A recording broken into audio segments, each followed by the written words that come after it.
라디오를 확 뒤집겠습니다. 한 발 더 깊이 들어가는 시사 프로그램 정봉주 품격시대 정봉주입니다. 최동욱과 안경환의 공통점을 아시나요?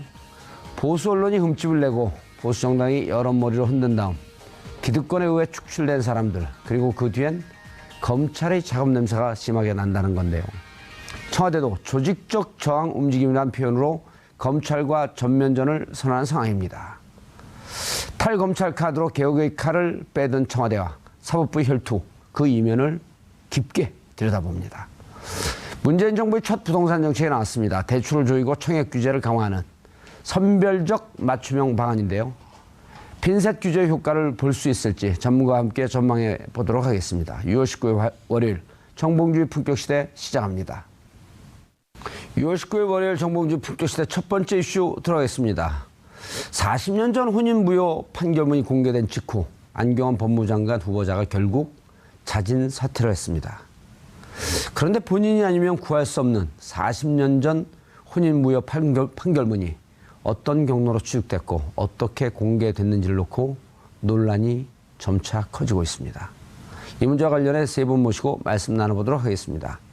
장윤선 오마이뉴스 기자 자리하셨습니다. 네, 안녕하십니까. 예, 이런 기사가 나오게 되면 이렇게 피가 부글부글 끓죠. 저 진실을 파고 싶어갖고. 궁금하죠. 예, 그걸 전문용어로 피가 끓는다 그러는 거예요. 그래요. 네. 그리고 오늘 딱 검은색 옷에 저승사자처럼. 저승사자요? 예. 네. 나쁜 놈들 잡아가는. 당황했습니다. 예, 나쁜 네. 분들. 네. 발음이 잘못된 거 아니에요? 나쁜 분들이라 했어요. 저는 분명히 들었습니다. 그래요? 녹취록 까세요. 아, 공개하세요. 아니, 생방송인데요.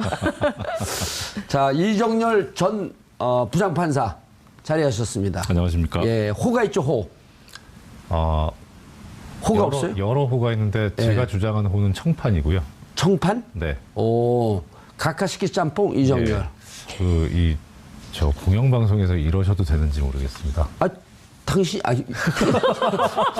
유께서 하신 말씀입니다. 저는 말을 한 건 아니고요. 예, 썼어요? 다른 분께서 제작하신 패러디물을 제가 게시를 합니다. 아하. 예. 제가 오늘 가짜 뉴스를 이슈가 된 알고 사건하고 있었네요. 비슷하죠. 오늘 이슈가 된 사건. 예. 그 다른 사람이 만든 걸 가지고 게시를 하는. 아하, 네. 뭔가 냄새가 나는데. 이종훈 평론가님. 네. 또 이 추론과 합리적 추측. 인사하세요, 일단. 네, 그러지 말고. 네. 예. 반갑습니다. 합리적 추론과 추측. 그로부터 진실을 파고 들어가는 아주 강한 힘이 있잖아요. 그렇죠. 예. 네. 우리가 박근혜 최순실 게이트를 겪을 때 예. 아주 절실하게 느끼지 않았습니까? 이종훈 그 합리적 평론가가 그때 추론에- 맞는 얘기를 많이 했어요. 네. 많이 했는데 아무도 잘 몰라요. 우리 방송을 많이 안 봐서. 네. 예. 아쉽습니다. 오늘도 한번 해보세요. 어디서 샜는지. 감 잡으셨죠? 약간 잡았습니다. 알겠습니다. 이게 센 거예요, 분명히. 이거 위법한 행위 같아요.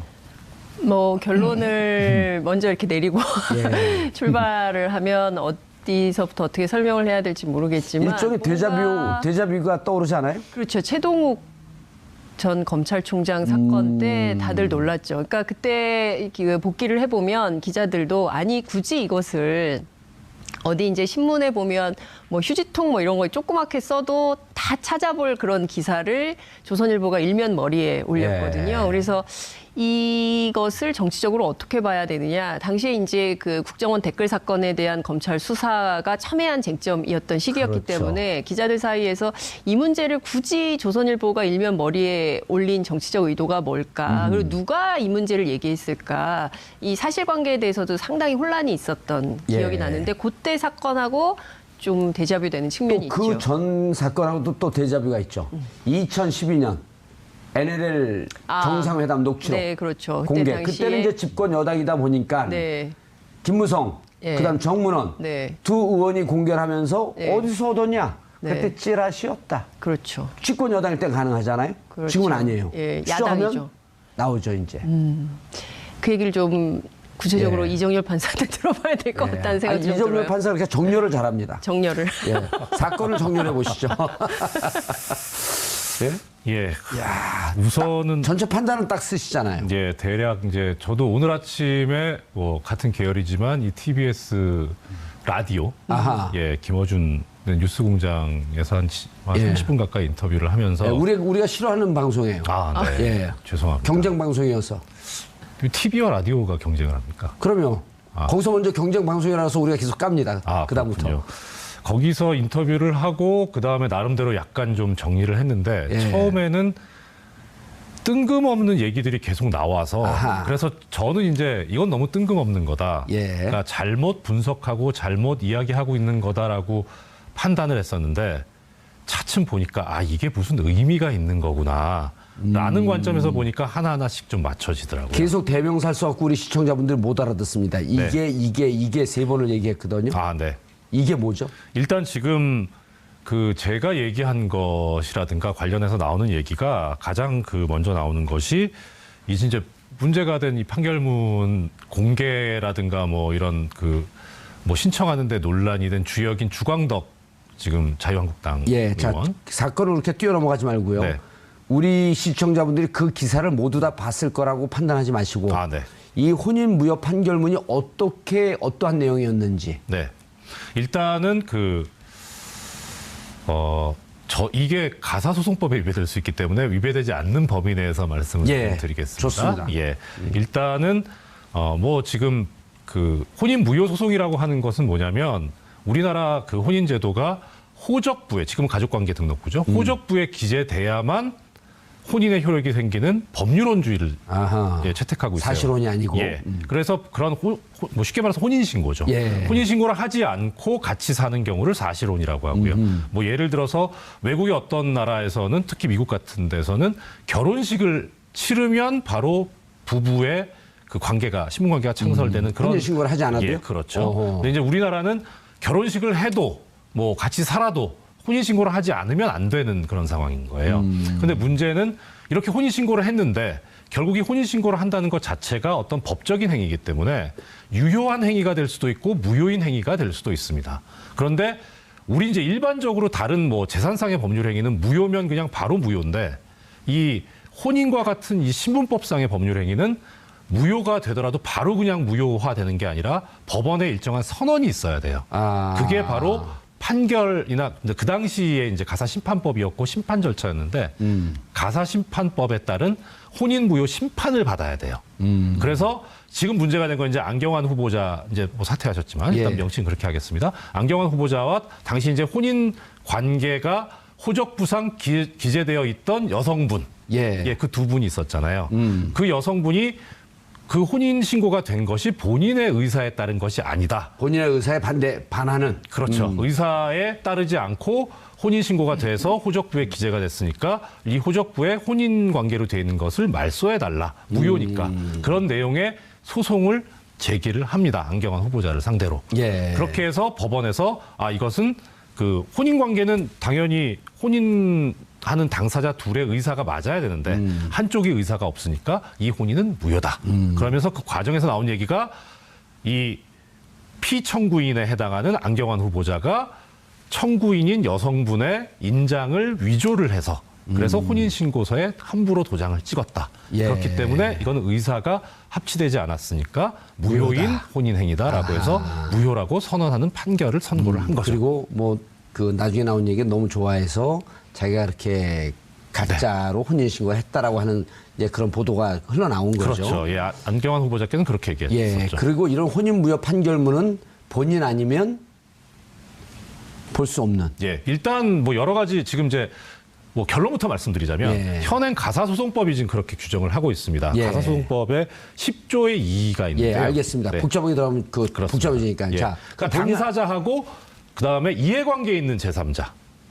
그러니까 어떤 뜻이냐면 예를 들어서 예를 들기가 좀 그런데 저하고 정 의원님하고 예. 예전에 혼인 관계에 있었어요. 이따가 이제 브로맨스. 그러니까 어떻든 뭐, 예. 뭐 성별은 차치하고 예. 혼인 관계에 있었는데 이혼을 했어요. 재판을 거쳐가지고. 예. 이혼하고 싶어요. 저도 빨리. 판결문이 있을 거 아닙니까? 판결문이 있는데 예. 그 다음에 이제 정 의원님이 돌싱이 돼서 예. 이종훈 평론가님하고 다시 이제 혼인을 하려고 해요. 저기 하고 싶지 않은데. 근데 이종훈 평론가님이 보니까 이혼 전력이 있단 말이에요. 그래서 왜 이혼을 했냐 물어볼 수 있을 거 아닙니까? 그러니까 좀 지어달라. 아니 그게 아니고, 그러니까 왜 이혼했냐라고 물어봤는데 이제 얘기하기를 맞았다 나한테. 그래서 부당한 대우를 받았으니까 그거를 이혼 사유로 해서 이혼을 했다라고 설명을 했어요. 그런데 좀 예. 미심쩍으신 거예요. 그래서 법원에 가서 내가 지금 결혼하려고 장봉주라는 사람하고 하니. 결혼을 하려고 하는데 좀 판결문을 보여달라. 이때는 된다는 거죠. 이게 법률상 이해관계 있는 경우예요. 근데 이런 경우가 아니면은 판결문을 열람하거나 참 알기 얻을 수 쉽게 없어요. 설명해 줬는데 그러면 네. 이해관계에 있는 제3자의 범주에 네. 국정은 들어가요, 안 들어가요? 안 들어갑니다. 안 들어가요? 예, 이 청와대 혼인관계 들어가요, 안 들어가요? 안 들어갑니다. 그럼 주강독 들어가요, 안 들어가요? 안 들어가죠. 그때 어떻게 뛰었을까? 그래서 이제 주광덕 의원 측에서 얘기하고 있는 것이 적법한 절차에 따라서 법원 행정처로부터 교부받은 것이다. 예. 그런데 아무리 뒤져봐도 이 적법하다는 게 법에 맞다. 적합하게 했다는 거잖아요. 무슨 법에 적합하게 했는지 그 법 이름을 안 밝히시더라고요. 자, 둘 이외에는 이제는 이해관계가 있는 제3자는 대한민국에서 존재하지 않습니다. 그렇죠. 그거는 있을 수 있죠. 그 여성분의 현재 남편, 예. 이해관계에 있는 제3자죠. 그때 혼인무효 그 왜 여성분이 한 거예요? 결혼했다라고 하는 것은 확신하나요? 그건 잘 모르겠습니다. 만약에 했다면. 아니면 또 안경원 후보자님의 현재 부인, 이해관계에 있는 제3자. 제3자. 그렇죠. 근데 그 정보기관에서 분명히 뛸 수 없는 거죠. 그 정보기관에서 그 자료를 열람해도 네. 로그인 자료가 요즘 남기 때문에 누가 열람한지 알죠. 그렇죠. 그리고 뗄 수가 없죠. 뗄 수가 없죠. 예, 그 조항 아니, 그냥 자체가, 검색만 해봐도 조회만 해봐도 요즘 로그인 기록이 남아요. 거기까지는 제가 잘 모르겠습니다. 근데 일단은 판결문 자체를 뗄 수 없다. 그건 법에 명시적으로 있기 때문에 그렇죠. 예. 이종훈 평론가님. 네. 이거를 다다시 설명하려면 시간이 한 3배는 더 걸리니까 그렇죠. 듣고 판단하실 거 아니에요. 네. 그러니까 이게 이제 뭐 예를 들어서 파일로 돼 있어가지고 예. 이게 다 이제 이 이미지 파일로 돼가지고 정리가 돼 있는 상태인 거를 누군가 뗐다. 그러면 기록에 남겠죠. 로그 기록 같은 게. 로그 기록이 예, 그런데 남죠. 이게 원본 상태.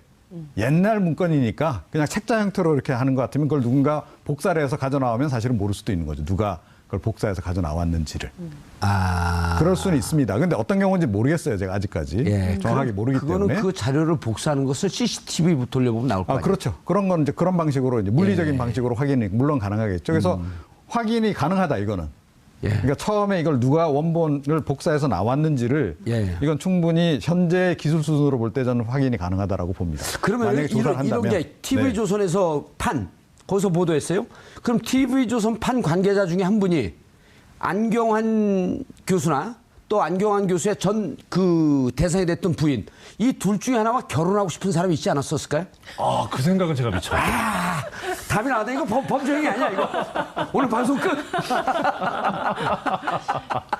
그럼 아무 문제가 없죠. 예. 네. 그런 문제가 없죠. 근데 그렇더라도 입수한 건 문제가 안 되는데 예. 보도한 건 문제죠. 이런 상상력을 갖고 방송하는데 봤어요? 참 TBS 걱정됩니다. 그러니까 아무도 볼 수 없다라고 하는 것을 우리가 역설적으로 설명해 주는 거예요. 네, 그렇죠. 그 진행자가 혹은 뭐 진행에 참여했던 패널 분이 누가 사귀고 있다 아니잖아요. 어떻게 알았을까 근데? TV조선은? 네. 아마 그래서 이제 제가 아까 저보고 대명사를 많이 쓴다고 하셨는데 예. 주광덕 의원, 제가 이제 제 SNS에다가 이거 가사소송법 위반의 소지가 있다라고 얘기를 했어요. 예. 그러니까 그것 관련해서 주광덕 의원이 이제 보도 자료도 내고 어허. 기자회견도 하고 그리고 블로그에도 이제 글을 쓰셨던데 이종렬 그 판사가 한 그 내용에 대해서? 제 이름을 실명을 거론하면서 하셨더라고요. 기수는 누가 더 위에요? 동기입니다. 동기더라고요. 근데 연식은 누가 좀 들어 보이던데? 예, 나이는 저보다 훨씬 많죠. 나이는 많고? 네. 그럼 여기 소년급제한 케이스예요? 몇 학년 때 됐어요? 5학년 때. 5학년 때? 네. 그분은? 한 잘 12학년 때쯤? 모르겠습니다. 그렇지는 않을 것 같은데. 예. 네. 아무튼. 예. 그래서 제 이름까지 나오면서 이제 하는데 제가 썼던 얘기는 뭐냐면 아까 말씀하셨던 주광덕 의원은 이해관계에 있는 제3자가 아니기 때문에 판결문을 입수할 수가 없다. 근데 어떻게 입수했느냐. 예. 이거 가소송법 위반 아니야. 이거를 제가 문제를 삼았던 예. 거예요. 근데 제가 그것과 함께 얘기한 게 이거를 보도를 할 때 이 혼인 무효라든가 하여튼 가사소송에 관련된 이 자료들, 판결의 예. 인적사항을 봐서 누구인지 알 수 있게 그렇게 보도하면 안 된다는 게 가사소송법 10조에 있어요. 그러니까 그 부분을 같이 언급을 했는데 이거는 제가 이것을 보도한 언론사를 타겟으로 해서 쓴 부분이었는데 예. 오히려 주광덕 의원 쪽에서는 가사소송법 10조 부분에 관해서 자기가 판결을 공개한 것이 적법한 거다라는 얘기를 계속 하시더라고요. 그러니까 제가 문제 삼지 않았던 거를. 그래서 처음에는 아, 이분이 제 글을 안 읽고 그냥 얘기를 하시는구나라고 생각을 했었어요. 아, 주광덕 의원이 양측에 다 걸렸네. 근데 오늘 아침이 지나면서 생각해 보니까 아, 이게 TV조선의 간 소스가 주광덕 의원일 수도 있겠다. 그러면 주광덕 의원이 TV조선을 변호하고 나오는 게 말이 되겠다. 아니, 그러니까 이런 거죠. 소스를 받는 과정도 적법하지 않아요. 네, 그렇죠. 근데 본인은 신청해서 받았다고 했는데 이 과정에 소스를 준 누군가를 보호해야 돼. 그렇죠. 여기가 하나 딱 걸려 있어. 네, 거기도 있을 수 있어요. 그리고 이 자료를 받고 혼자 치고 나가기가 조금 미심쩍으니까 언론하고 같이 플레이를 해주면 편하거든요. 예. 자, 이거 문제가 없으니까 이런 내용이 있다. TV조선에 줘서 양쪽에 다 걸린 그럴 수 있다. 진퇴양난의 뭐 증거가 없어서 명확하게 이렇습니다라고 있을 제가 수도 있겠다. 그럴 가능성이 예. 없지 우리 않아 여기서 있다. 단정적으로 얘기해도 관계없어요. 왜냐면 많이 안 보니까. 저런. 네. 예. 근데 많이 오늘 봐요. 제가 출연한 이유로 예, 망할 것 같아요. 예. 저도 그런 생각이 들어요. 그래서 막 얘기해도 될 것 같습니다. 그런데 이정훈 평론가님, 네. 청와대에서 검찰인지 검찰 개혁의 대상은 얘기 안 했고 검찰 개혁의 조직적으로 저항하는 움직임에 대해서 들여다보고 있다 이런 얘기를 했어요. 그러니까 그 얘기를 딱 들으면 또 언뜻 이제 연상되는 것이, 그러니까 주광덕 의원에게 검찰 쪽에 누군가가 이 자료를 준 거 아니냐. 예. 라는 이제 추정을 일단 하게 하는 거죠. 그런데 사실 이 부분 좀 확인이 필요한 것 같아요. 그러니까 검찰 쪽에서 상당히 위험한 그 경로를 통해서 이걸 확보를 해서 자기네가 줘야 되는 거고, 법원 쪽에 누군가 협조자가 있다면, 조력자, 내부자가 있다면 오히려 조금 더 손쉬울 수 있겠다라는 생각이 일단 든다는 거죠. 자, 그 점을 우리가 좀 봐야 된다. 그래서 아직까지는 검찰 쪽에서 누군가가 이걸 했다라고 하기에는 굉장히 이건 좀 위험 부담이, 그쪽에서 볼 때 위험 부담이 많이 따른 행동이었기 때문에 과연 그랬을까? 저는 개인적으로 그 부분에 대해서는 약간 회의적이에요. 그러니까 네. 아무리 지금 뭐 검찰 개혁을 한다 그러고 거기 내부적으로 반발을 한다 하더라도 이 반격을 준비하고 있는, 그야말로 문재인 대통령 또는 이제 이 정부에 대해서 반격을 준비 중인 뭐 이른바 우병우 라인이나 이런 사람들은 안 그래도 지금 좀 초미의 관심, 자기가 관심에 집중이 돼 있는 대상이란 말이에요. 자, 그런데 섣불리 움직여서 그러니까 오히려 저 상대편에게 그 책 잡힐 일을 하겠는가. 그러니까 오히려 만약에 한다 그러면 정말 결정적인 게 아니면 잘 안 하려고 할 거다라고 저는 보거든요. 그런 관점에서 오히려 지금은 굉장히 몸조심을 할 가능성이 높다라고 전제하면 상대적으로 저는 법원 쪽에 누군가가 조력을 해줬을 가능성이 있고, 그 사람 경우는 특별히 무슨 이런 의도를 가졌다기보다는 뭐 서로 이렇게 좀 알면 관계 때문에 어쩔 수 없이 좀 도와주는 그런 경우가 아니었을까라고 나름 추정은 좀 해보고 있습니다. 네, 그 지난 15일 그 TV조선 보도의 내용이, 그러니까 그 기사 소스를 준 사람이 주광덕 의원이거든요. 그러니까 주광덕 의원에 따르면 이런 혼인무효 소송 판결 자료가 있다라는. 아, 주광덕 의원이 그렇죠. TV조선 중앙 확인됐어요? 예. 아니, 그런 보도로 확인이 됐어요. 15일 날. 그리고 나서 16일 날 주광덕 의원이 기자회견하고 17일 날 사퇴하고 뭐 이렇게 지금까지 상황이 오고 있는 건데요. 어제 주광덕 의원의 주장은, 그러니까 기자들에게 어제 자료를, 굉장히 상세한 자료를 배포를 했는데, 내용을 보면 본인은 인사청문회 과정에서 호적 말고 재적 등본 제출된, 안경원 후보자가 제출한 재적 등본을 보면 거기 혼인무효 소송 관련된 자료가 있어서 이게 어떤 건지 궁금해서 법원에 요청을 했고, 법원으로부터 관련된 자료를 받아서 본인은 김, 그리고 그 여성이 당시에 22살이라는 것 이외에 다른 정보는 일체 공개하지 않았다. 그렇기 때문에 본인은 잘못이 없다. 이제 이런 주장을 하고 있는 건데, 이 주광덕 의원의 입수한 경위와 예. TV조선에 보도된 내용은 좀 별건으로 다루어서 봐야 되는데, 관련해서 오늘 아침 제가 취재를 좀 해보니까 이게 조사하면 바로 누가 어떻게 했는지가 바로 나온다는 거예요. 그래서 이제 고발이 되면 이 사안과 관련돼서 진실규명이 필요하다고 판단하는 뭐 NGO나 뭐 그밖에 어떤 쪽에서 뭐 그 여당이 될 수도 있고요. 고발을 하면 관련된 사건을 조사하면 누가 어떻게 유출한 것인지에 대해서는 금방 나온다. 예. 그래서 이렇게 법률적으로 아주 복잡하거나 누가 주범인지를 찾아내기가 굉장히 어려운 이런 것은 아니라는 설명을 하더군요. 아니 근데 그 장윤성 기자님 네. 이름 김이라고 하는 거 놔두고 나머지 내용 가렸는데 네. 어떻게 이게 혼인무효 소송의 이러이러한 내용이라고 하는 것을 알게 됐죠? 주광덕 의원은 다 가렸다면서? 아니 본인이 그러니까 네. 그 안경환 후보자가 그러니까 이 주광덕 의원의 주장입니다.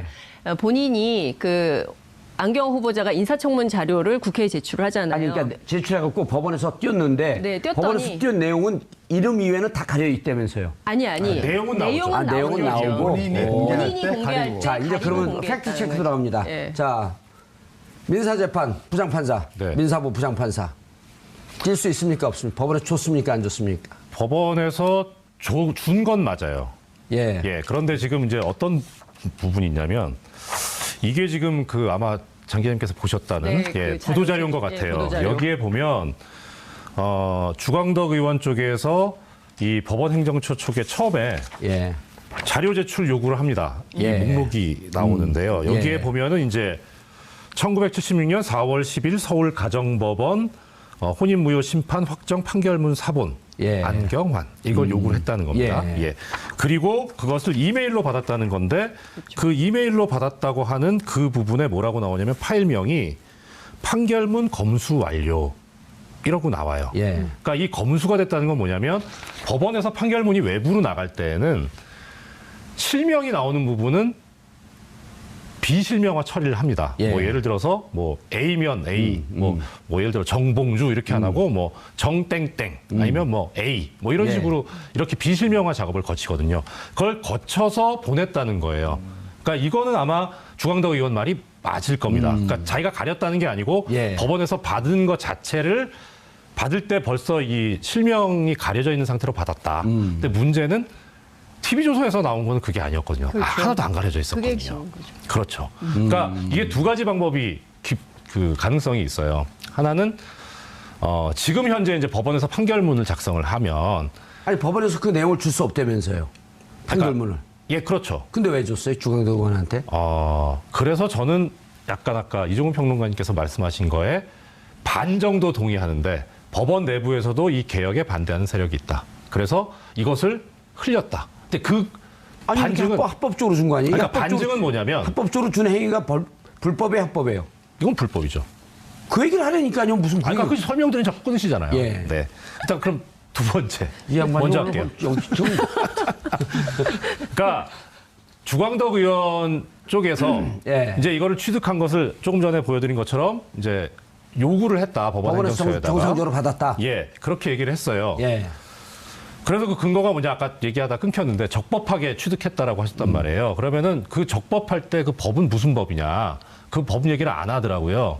근데 아마 인사청문회법인 것 같아요. 예. 그래서 찾아보니까 인사청문회법에 그런 조항이 있어요. 12조 1항에 위원회 의결 또는 제적의원 3분의 1 이상의 요구가 있으면 내놓게 돼 있어요. 그러니까 가사소송법하고는 배치되지만 아하. 위원회에서 의결을 하거나 국회 때 위원회가 아닌 국회 제적의원 3분의 1 이상이 요구를 하면 돼요.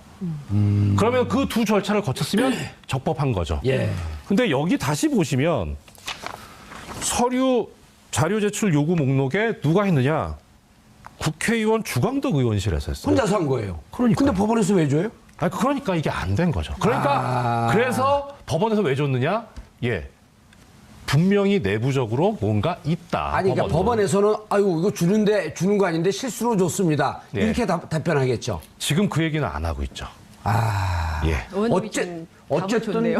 어쨌든 주광덕 의원에게 제출한 준 이 자료 이거는 이것도 불법이고. 이것도 불법인데. 예, 근데 또 하나는 뭐가 있냐면 TV조선. 여기에 검수 완료라고 제가 말씀드렸었잖아요. 예. 이게 뭐냐면 판결문을 찾아서 비실명화 작업을 했다는 거예요. 예. 그러면 실명이 있는 판결이 있었을 거 아니에요. 예. 근데 여기 지금 보면 파일이 PDF 파일이란 말입니다. 예. 그럼 원본 PDF 파일이 있어요. 그렇죠. 예. 근데 이게 비실명화 작업을 하는데 지금 주광덕 의원이 요청한 때가 2017년 6월 15일이고 예. 하루 기한을 주고 달라고 했어요. 6월 16일 날까지. 예. 6월 15일 날 바로 줬어요. 그거 돼 있었다는 거예요, 벌써. 아하, 물밑 작업으로. 예. 자, 그럼 이제 시나리오 소설 쓰고 들어갑니다. 네. 자, 법원에서 이런 자료 있는데 이거 같으면 안경은 안 되겠는데요? 라고. 그렇게 주도적으로 했는지까지는 잘 모르겠어요. 예. 라고 판단을 했죠. 네, 그렇죠. 판단을 했죠. 근데 본인들이 주도적으로 판단했을 수도 있고, 혹은 또 다른 조직, 검찰 측에서 안경환에 대해서 뭐 자료 없어? 빡빡한 법무부 장관들은 당신들도 불편하지 않아? 그럼 찾아봐. 우리 이런 거 있는데요? 그래?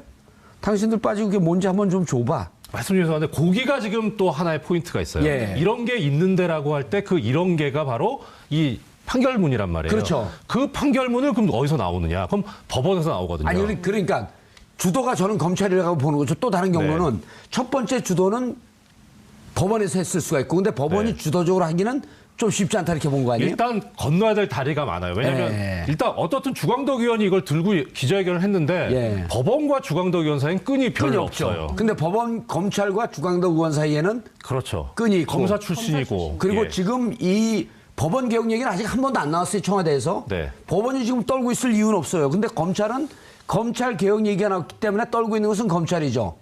그래서 이 작업을 했다고 하면 만약에 주도적으로 한 주체는 검찰일 가능성이 더 높다. 그래서 청와대에서 검찰이 조직적으로 개혁에 저항을 하려고 한다라고 하는 얘기를 했고 그것이 보도가 나온 게 이 얘기인가라는 생각이 저는 들었어요. 이렇게 되어 있죠. 정확하게 청와대에서 청와대 관계자가 연합뉴스와 통화하면서 검찰 개혁 조직적 저항 여부 주시하고 있다. 네. 그럼 이것은 이 문서의 유출은 검찰에서 주도했다. 라고 볼 수 있는 거죠. 그럴 가능성이 있을 것 같아요. 있을 것 같다고 예. 추정하지 아니할 수 없는 거죠. 그렇죠. 예, 추정하지 아니하면 사람이 아닌 거죠. 아, 그런 거예요? 나 추정하고 싶지 않은데 사실은. 난 이정열 판사한테 말린 건데 오늘 지금. 이제 제가 나온 이후로 이 방송이 망한다면서요. 막 얘기하면서요. 아, 망하게 하는 거예요? 그리고 감옥 가고 싶어? 제 경험이 없어가지고. 네. 자, 그러니까 검찰이 이러한 문제에 대해서 안경환 법무장관 불편한데 뭐 없을까?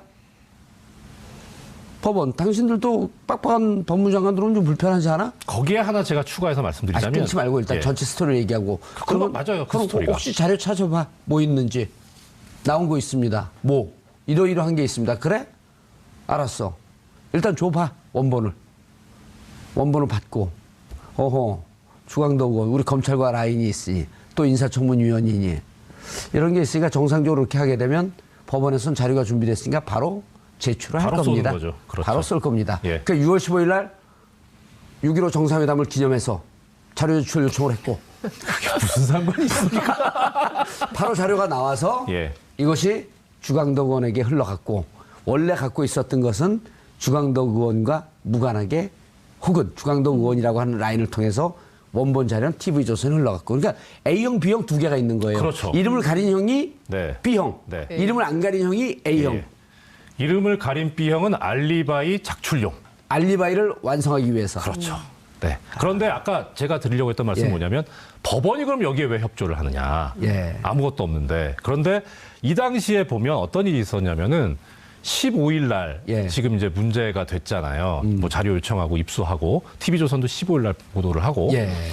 15일 아침 14일 이 언저리에 나온 기사 중에 뭐가 있냐면 부산고등법원에 하던 판사가 향을 받았는데 그거를 징계하라고 검찰에서 요청을 했지만은 법원에서 묵살을 했다라는 기사가 나오면서 2년 전. 예, 법원도 예. 건드려야 된다라는 얘기가 나오기 시작합니다. 그렇죠. 그리고 그 부장판사는 향판인데 죄송하죠. 부장판사는 아니고요. 그러니까 제가 알아보니까 예. 고등법원에 근무하는 판사. 판사인데 예. 직급은 지방법원 부장판사급이에요. 그래서 이제 부장판사라고 얘기를 하는 것 같은데 고등법원의 부장판사는 상당히 고위직이거든요. 그렇죠. 예, 그러니까 그래서 약간 다르긴 해요.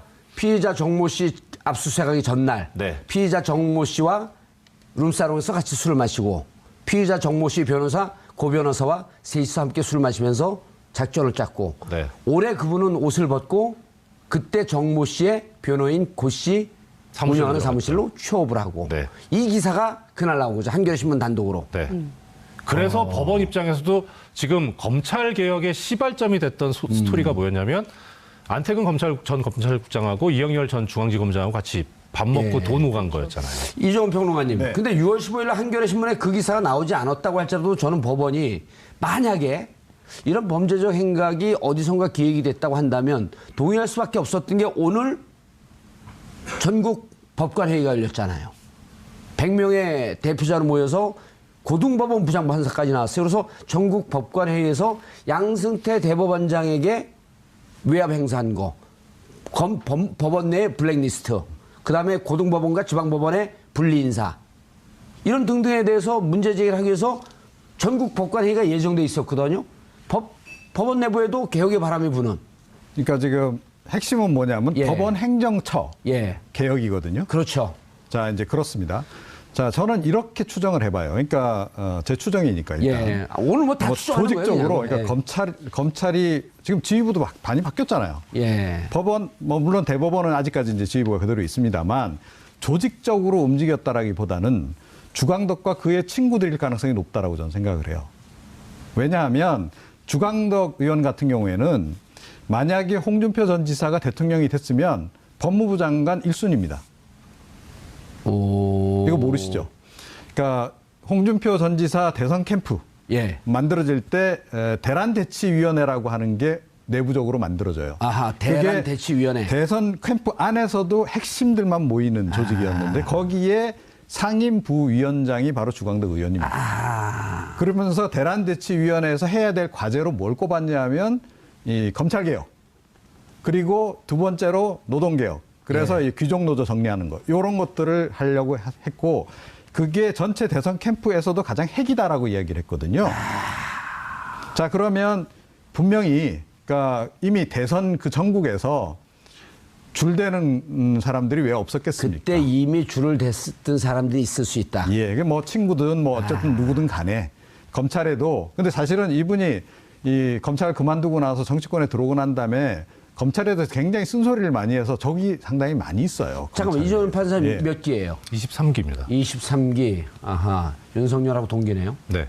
예. 자, 그래서 그러니까 검찰 전체가 조직적으로 주광덕 의원하고 이렇게 다 같이 움직여 갈 가능성보다는 그 우병우 라인 뭐 이런 라인 따로 있었던 거고요. 예. 그러니까 이 주광덕 의원은 본인의 라인을 구축하기 위한 작업들을 분명히 했을 것이다라고 저는 봐요. 아, 나중에 그리고- 법무부 장관 될 가능성에 대비해서. 그렇죠. 그리고 동시에 이제 이 사법부 쪽, 그러니까 법원 쪽에도 당연히 조력자들이 좀 있었을 것이다. 예. 그래서 아마 제가 보기엔 이 전체 이번에 이 일에 어쩌면 주모자가 주광덕 의원일 수도 있다. 라는 추정을 전 해봅니다. 아, 주모자가 주광덕 의원일 수 있다. 네, 아니면 검찰이나 그쪽이 아니고요. 아니면 쌍방일 가능성도 있죠. 그리고 보십시오. 그리고 이 부분에는 홍준표 전 지사의 지금 전당대회, 또 예. 당대표, 그다음 또 차기 대선 이런 거하고 맞물려 가지고 이게 돌아가는 거일 수도 있겠다라는 예. 추정을 합리적으로 해볼 수 있다는 거죠. 충분히. 검찰은 지금 어떻게 돼 있나요? 현재 검찰총장이 없고. 네, 법무부 장관도 법무부 장관도 공소에 없고 중앙지검장은 이제 230명의 검사가 있는 예. 가장 에이스들이 모여 있는데 중앙지검 위에 대검이 있지 않습니까? 네. 그런 구조가 돼 있죠. 예. 네. 근데 대검이 지금 사각지대에 있어요. 그러잖아요. 검찰총장 있고 네, 대검 차장 있고 네, 그다음에 중앙지검으로 내려오는 거거든요. 네. 근데 이 대검 차장은 있지만 네. 대검 차장 임명이 됐어요. 봉욱 봉욱, 식국이. 예. 그런데 대검 지휘에 있는 검찰총장이 직접 지휘하지 않기 때문에 여기에는 봉욱 차장이 장악한 데도 있을 수 있겠지만 네, 또 봉욱 그 차장도 네. 반드시 검찰 개혁에 동조한다고 볼 수 없어요. 왜냐하면 오스트리아식 개혁을 이미 얘기했거든. 네. 그건 문재인 대통령의 검찰 개혁과는 좀 다른 쪽으로 가겠다는 거거든요. 대검에 무언가 빠져나와 있는 네. 이 대통령 검찰 개혁에 시선이 가지 않고 있는 사각지대에서 흘렀을 가능성. 이 사각지대에 있는 사람 중에서 주광덕과 친한 사람을 찾으면 되네. 네. 취재를 해봐야 될 것 같습니다. 아니 오늘 너무 이게 가정이 많아가지고. 아니요. 이게 네. 이제 나중에 기사 딱 뜨면요. 네. 우리가 오늘 한 가정이 싱크로율 95%입니다. 왜냐면 전 다 알고 있거든요. 그러니까요. 굉장히 많은 정보가 다 어디서 그렇게 들어오는지 갑자기. 장윤선 궁금해요. 기자가 얘기해줬어요.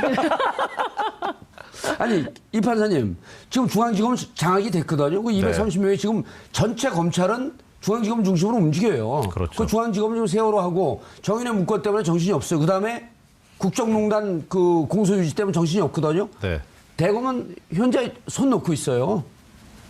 그러잖아요. 그렇죠. 그럼 여기에서 만약 중앙도원이 작업이 됐으면 중앙지검 산하 누가 그럼 못 하거든요, 이게.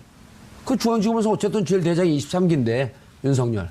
다 후배급이거든요. 후배들이 지금 새로운 중앙지검장하고 같이 가면서 거기에다 해야지 저 다 끊어진 동아줄을 잡겠어요? 그렇죠. 그러면 대검 쪽일 가능성이 높네요. 네. 그것도 외곽 조직이지 않을까. 그러니까 대검에도 이제 여러 가지 예. 국이 실국이 있거든요. 예. 뭐 여러 가지 뭐 형사부도 있고, 예. 뭐 이제 공안부도 있고 여러 가지 예. 있긴 있는데, 기획부도 있고. 예, 그런 그 공식적인 라인이라고 보기에는 너무 메인 라인이 예. 아니에요. 그래서 그 외곽 라인 중에는 뭐가 있나요? 거기까지는 예를 제가 들면. 검찰에 있지 않아가지고 예. 거기까지는 뭐 몇 개 예. 생각이 나오는 건 있는데 이제 제 신변이 위험해질 것 같기 때문에. 아니, 범죄정보기획단 같은 경우는 그것도 외곽 조직에 외곽 하나죠. 조직에? 그렇죠. 제가 아는 건 그거밖에 없어요. 아, 네. 예. 거기도 의심이 좀 가기는 해요. 왜 그 이름이 떠오르지? 근데 변화가네. 나도 이상하네. 사실상 답을 다 주시고 이종훈 평론가님. 네. 검찰이 이렇게 쌍방으로 기획했을 가능성이 더 높지 않을까? 그 주강도 혼자 하기에는 좀 너무 부담스러운. 그런데 저는 이제 뭐 주의원 쪽을 좀 더 이제 예의주시하는 이유가 홍준표 전 지사가 지난 대선 때도 그렇지만 지금 이제 차기 대선을 향해서 지금 맹렬하게 벌써 움직이기 시작한 거 아닌가요? 예. 그리고 전당대 당대표 돼야 되고 또 주광덕 의원 같은 경우 본인 검찰 후배인데다가 예. 이런 모든 것을 함께 논의하는 그런 위치에 있었다라는 거죠. 전체 기획단에 있었다는 겁니다. 그렇다면 지금 문재인 정부의 어찌됐건 좀 결정타를 좀 매겨가면서 예. 그래야 본인도 지금 전당대회 당대표 올라가는 거 수월하고 그래도 문재인 대통령하고 맞설 사람은 나밖에 없다라고 하는 그런 것을 이미지를 구축해 나가는 예. 과정에서 이거는 충분히 거리가 된다는 거죠. 자, 만약에 이게 이번에 사실은 작전 성공한 거 아니에요, 결과적으로 보면. 그렇죠. 자, 이러면 아마 내부적으로 이렇게 소문이 딱 도는 거죠. 역시 문재인 대통령 뭐 이 저 진보 진영하고 싸워서 이런 정도로 데미지를 입힐 사람은 홍밖에 없다. 홍과 그 주광덕. 주변 사람들 이렇게 될 수밖에 없잖아요. 저는 그런데 지금 아무래도 정치평론가다 보니 그런 예. 쪽에 더 주목해서 보게 된다. 아니, 설득력이 있어요. 예. 예, 그리고 고발되면 조사해야죠. 그렇죠. 조사하면 다 나오죠. 수사하면. 지금 같으면 가능할 거예요. 예전에 수사 의지의 문제였었는데 예. 뭐 수사 의지는 뭐 없다고는 못할 예, 옆에서 상황이니까. 지켜본 사람들 제보가 또 잇따르고 있습니다. 네. 저는 지금 옆에 있지만 제보한 점. 예. 아니, 왜냐면 이제 이게 전체 법원 개혁에 칼날로 내리칠 때 개인의 일탈로 몰아야 되거든요. 그리고 이제 그렇죠. 제가 이 법원 쪽은 좀 말씀을 안 드렸는데요. 법원 쪽에서도 누군가 조력자가 있을 거다라고 말씀드렸잖아요. 예. 그러니까 오늘 그 법관회의의 핵심이 앞서 말씀드린 대로 법원 행정처 개혁이에요. 예. 법원 행정처가 너무 힘이 과도하다. 힘을 빼자는 거거든요. 법원 행정처가 계속 지금 논란에 지금 이슈가 되고 있는 겁니다. 예. 그럼 법원 행정처 직원들 입장에서는 살 길을 찾아야 되는 거 아닌가요? 그런 맥락에서 그러니까 이게 간접 조력 비슷하게 좀 이 시나리오에 예. 동참을 했을 가능성이 없지 않아 있다. 어쨌든 그러니까 약간 좀 실수한 척 이렇게 문건을 흘려주는 이번 그런 사건이 방식. 제대로 수사가 되면 고구마 줄기가 나올 수 있는. 그렇죠. 네. 고구마 줄기 나왔고 고구마 주렁주렁 열린 거 좀 구워 먹자고요. 맛이 있을지 모르겠네요. 예. 방송 이게 제목이 품격 시대 아니에요? 고구마 먹는 게 품격이 떨어져요. 고구마 생산자들 비하지 마세요. 진행자가 좀.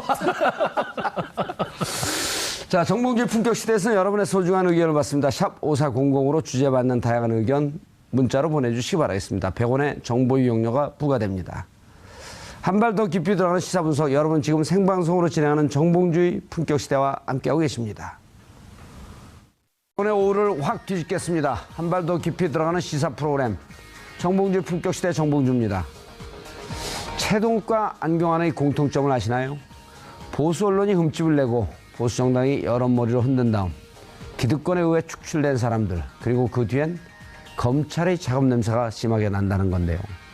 청와대도 조직적 저항 움직임이라는 표현으로 검찰과 전면전을 선언한 상황입니다. 탈검찰 카드로 개혁의 칼을 빼든 청와대와 사법부의 혈투, 그 이면을 깊게 들여다봅니다. 문재인 정부의 첫 부동산 정책이 나왔습니다. 대출을 조이고 청약 규제를 강화하는 선별적 맞춤형 방안인데요. 핀셋 규제 효과를 볼 수 있을지 전문가와 함께 전망해 보도록 하겠습니다. 6월 19일 월요일 정봉주의 품격시대 시작합니다. 6월 19일 월요일 정봉주의 품격시대 첫 번째 이슈 들어가겠습니다. 40년 전 혼인무효 판결문이 공개된 직후 안경원 법무장관 후보자가 결국 자진 사퇴를 했습니다. 그런데 본인이 아니면 구할 수 없는 40년 전 혼인무효 판결문이 어떤 경로로 취득됐고 어떻게 공개됐는지를 놓고 논란이 점차 커지고 있습니다. 이 문제와 관련해 세 분 모시고 말씀 나눠보도록 하겠습니다. 장윤선 오마이뉴스 기자 자리하셨습니다. 네, 안녕하십니까. 예, 이런 기사가 나오게 되면 이렇게 피가 부글부글 끓죠. 저 진실을 파고 싶어갖고. 궁금하죠. 예, 그걸 전문용어로 피가 끓는다 그러는 거예요. 그래요. 그리고 오늘 딱 검은색 옷에 저승사자처럼. 저승사자요? 예. 네. 나쁜 놈들 잡아가는. 당황했습니다. 네, 나쁜 분들. 네. 발음이 잘못된 거 아니에요? 나쁜 분들이라 했어요. 저는 분명히 들었습니다. 그래요? 녹취록 까세요. 아, 공개하세요. 아니, 생방송인데요. 자, 이정열 전 부장판사 자리하셨습니다. 안녕하십니까? 예, 호가 있죠, 호. 호가 없어요? 여러 호가 있는데 제가 주장하는 호는 청판이고요. 청판? 네. 오, 가카시키 짬뽕 이정열. 저 공영방송에서 이러셔도 되는지 모르겠습니다. 아, 당신, 유께서 하신 말씀입니다. 저는 말을 한 건 아니고요. 네, 썼어요?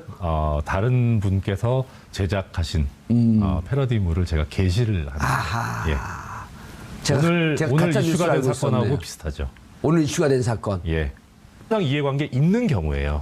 근데 이런 경우가 아니면은 판결문을 열람하거나 참 알기 얻을 수 쉽게 없어요. 설명해 줬는데 그러면 네. 이해관계에 있는 제3자의 범주에 네. 국정은 들어가요, 안 들어가요? 안 들어갑니다. 안 들어가요? 예. 이 청와대 혼인관계 들어가요, 안 들어가요? 안 들어갑니다. 그럼 주광덕 들어가요, 안 들어가요? 안 들어가죠. 그때 어떻게 뛰었을까? 그래서 이제 주광덕 의원 측에서 얘기하고 있는 것이 적법한 절차에 따라서 법원 행정처로부터 교부받은 것이다. 예.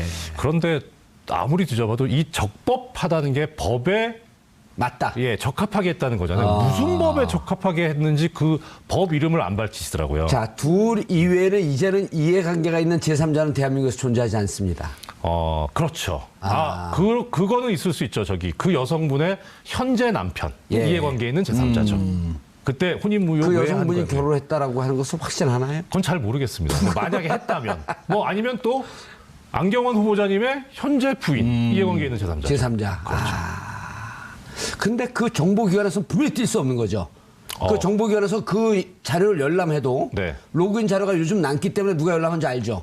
그렇죠. 그리고 뗄 수가 없죠. 뗄 수가 없죠. 예, 그 조항 그냥 자체가, 예. 검색만 해봐도 조회만 해봐도 요즘 로그인 기록이 남아요. 거기까지는 제가 잘 모르겠습니다. 근데 일단은 판결문 자체를 뗄 수 없다. 이건 법에 명시적으로 있기 때문에 그렇죠. 예. 이종훈 평론가님. 네. 이거를 다시 설명하려면 시간이 한 3배 더 걸리니까 그렇죠. 듣고 판단하실 거 아니에요. 네. 그러니까 이게 뭐 예를 들어서 파일로 돼 있어가지고 예. 이게 다 이제 이 이미지 파일로 돼가지고 정리가 돼 있는 상태인 거를 누군가 뗐다. 그러면 기록에 남겠죠. 로그 기록 같은 게. 로그 기록이 예, 그런데 남죠. 이게 원본 상태. 옛날 문건이니까 그냥 책자 형태로 이렇게 하는 것 같으면 그걸 누군가 복사를 해서 가져 나오면 사실은 모를 수도 있는 거죠. 누가 그걸 복사해서 가져 나왔는지를. 그럴 수는 있습니다. 근데 어떤 경우인지 모르겠어요. 제가 아직까지. 예. 정확하게 모르기 그거는 때문에. 그 자료를 복사하는 것을 CCTV 돌려보면 나올 거 아니에요. 그렇죠. 그런 건 이제 그런 방식으로 이제 물리적인 방식으로 확인이 물론 가능하겠죠. 그래서 확인이 가능하다 이거는. 예. 그러니까 처음에 이걸 누가 원본을 복사해서 나왔는지를 예. 이건 충분히 현재 기술 수준으로 볼 때 저는 확인이 가능하다라고 봅니다. 그러면 만약에 조사를 이런 한다면 게 TV조선에서 거기서 보도했어요? 그럼 TV조선 판 관계자 중에 한 분이 안경환 교수나 또 안경환 교수의 전 그 대상이 됐던 부인 이 둘 중에 하나와 결혼하고 싶은 사람이 있지 않았었을까요? 그 생각은 제가 미처 못했어요. 관계가 호적부상 기재되어 있던 여성분. 그 두 분이 있었잖아요.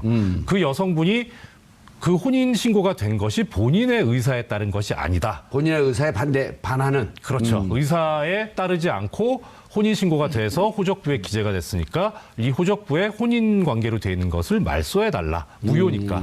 그런 내용의 소송을 제기를 합니다. 안경환 후보자를 상대로. 예. 그렇게 해서 법원에서 이것은 그 혼인 관계는 당연히 혼인하는 당사자 둘의 의사가 맞아야 되는데 한쪽이 의사가 없으니까 이 혼인은 무효다.